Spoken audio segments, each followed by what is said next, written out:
នេះកូនចាំអីទៀតទៅទិញស្រាយឪលឿនឡើងចាចាខ្ញុំទៅឲ្យពុក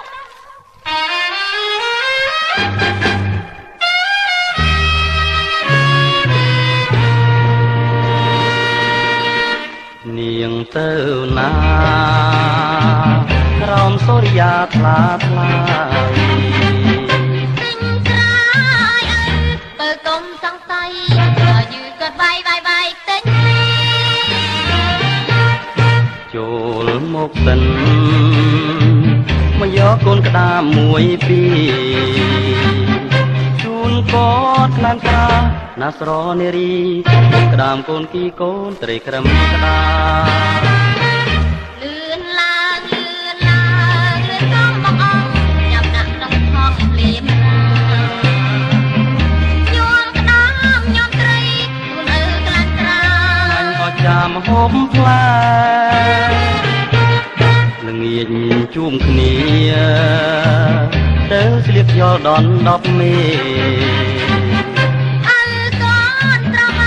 នៃក្លឹងប្រឹងដេកដន10មេហើយឡើងខាង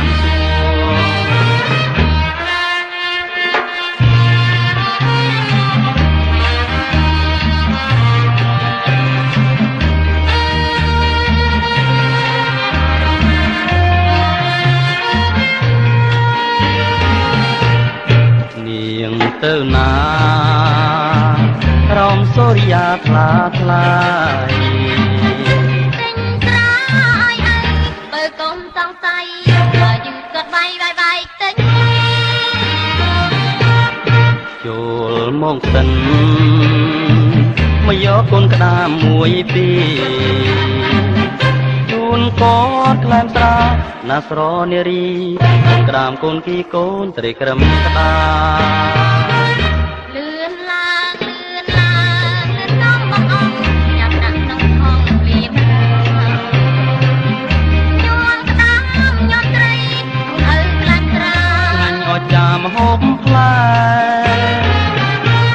ល្ងាញជួមគ្នាទៅស្លៀកយល់ដន10មេ